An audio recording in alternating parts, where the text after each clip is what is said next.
तो उत्तर प्रदेश के मुख्यमंत्री का यह संबोधन आपने सुना। विधान परिषद में बजट पर अपनी बात रख रहे थे। इस दौरान उन्होंने कई बार विपक्ष पर भी हमला किया और विस्तार से सरकार की योजनाओं का जिक्र करते हुए ने बताया कि बजट का खर्च कहां पर हो रहा है, किस किस तरीके से विकास की परियोजनाएं शुरू की गई।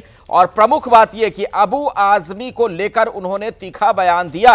सीधे तौर पर उन्होंने कहा कि यूपी में ऐसे लोगों का उपचार करते हम देर नहीं करते। औरंगजेब को हीरो बताने वालों को यहां रहने का अधिकार नहीं। समाजवादी पार्टी ने यूपी का सम्मान डुबो दिया था। अबू आजमी को यूपी भेजो, हम उपचार कर देंगे। तो अबू आजमी के बयान का खंडन करे समाजवादी पार्टी, ये कह रहे हैं योगी आदित्यनाथ। तो उनका जो भाषण चल रहा था, जो संबोधन चल रहा था, वो आपने सुना। और इसी मसले पर बातचीत करने के लिए प्रदीप भाटी मेरे साथ हैं, समाजवादी पार्टी का प्रवक्ता है। बीजेपी के प्रवक्ता भी जुड़ेंगे मेरे साथ। प्रदीप जी, क्या आप लोग खंडन करते हैं अबू आजमी के बयान का? योगी आदित्यनाथ कह रहे हैं। देखिए, अबू आजमी साहब ने खुद अपने आप उस पे खेद व्यक्त किया है और उस बात से हम बिल्कुल इत्तेफाक नहीं रखते हैं। ये बात जरूर पूछी जानी चाहिए भारतीय जनता पार्टी से कि जिन्ना को सेक्युलर बताने वाले उनके ऊपर क्या कार्रवाई हुई। गॉड से को यहाँ का सपूत बताने वाले कैबिनेट मिनिस्टर बने बैठे हैं मोदी सरकार में, उन पे क्या कार्रवाई हुई।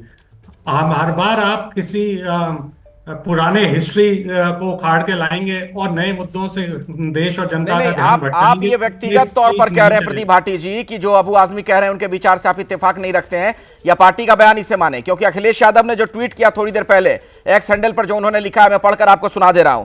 उन्होंने कहा कि निलंबन का आधार यदि विचारधारा से प्रभावित होने लगेगा तो अभिव्यक्ति की स्वतंत्रता और परतंत्रता में क्या अंतर रह जाएगा।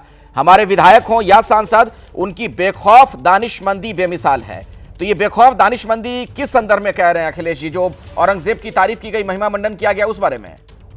देखिए, फ्रीडम टू स्पीच का राइट हमें हमारा संविधान देता है। हम किसी तरह की भी जो बात को अपनी बेबाक तरीके से रख सकते हैं। इसका मतलब ये नहीं है कि वही पार्टी की लाइन है। हम बात अपनी साफ गोई से रख सकें, ये देश का हमें संविधान देता है और हम ये पहले भी करते रहे हैं। लेकिन अब आप देखेंगे भारतीय जनता पार्टी जब भी उनके लोगों के बयान आते हैं या वो नफरत वाली भाषा का इस्तेमाल करते हैं, उन पे कोई कार्रवाई नहीं होती। मैं कितने बयान दिखा दूं जो खास करके मुसलमानों के लिए माननीय प्रधानमंत्री तक ने बोले हैं और किसी एक पक्ष को टारगेट करके इनके कैबिनेट मिनिस्टर से लेकर नेता तक बोले हैं। इस तरह की भाषा का अगर प्रयोग सबसे ज्यादा हेट स्पीच का अगर किसी ने करी है तो भारतीय जनता पार्टी ने करी है। मैं जवाब ले लेता हूं शिवम त्यागी जी से। होनी चाहिए। ठीक है प्रदीप भाटी जी, शिवम त्यागी भी मेरे साथ जुड़ गए हैं भारतीय जनता पार्टी से। शिवम जी जवाब दीजिए। हाँ, एक बात और कह देता हूँ जल्दी से, छोटे में फिर आता हूं शिवम जी।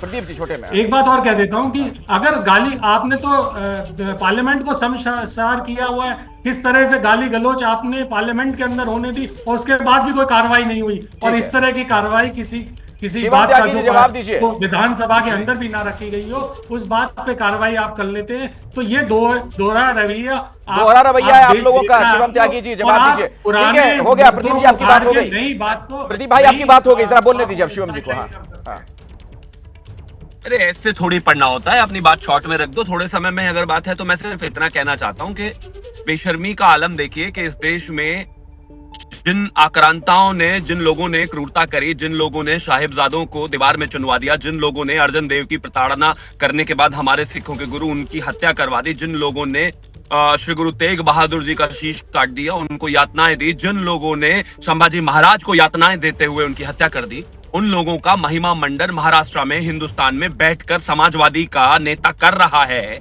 और समाजवादी का प्रवक्ता उसी बेशर्मी के साथ यहाँ पर इस देश में कहते हैं इतनी फ्रीडम ऑफ एक्सप्रेशन है। जर्मनी में जाके हिटलर की तारीफ करके कोई फ्रीडम ऑफ एक्सप्रेशन बता सकता है क्या? ये गजब बेशर्मी है भाई। जिन लोगों को हमारे शूरवीरों ने बचाया, जिन लोगों ने हमारे लिए लड़ाई लड़ी, जिन लोगों ने हमारे लिए, जिन गुरुओं ने जान दे दी, आज हम ही लोग बैठकर कह रहे हैं कि नहीं नहीं, मारने वाला कोई अच्छा ही आदमी था, वो ऐसे थोड़ी ना, वो तो होता है, फ्रीडम ऑफ एक्सप्रेशन है, फलाना है, ढिकाना है। गजब बात हो गई।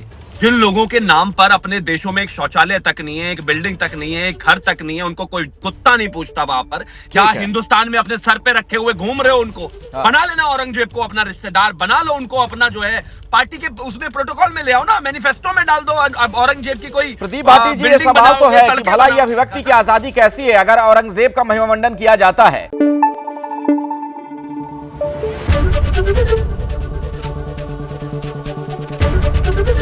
एबीपी न्यूज आपको रखे आगे।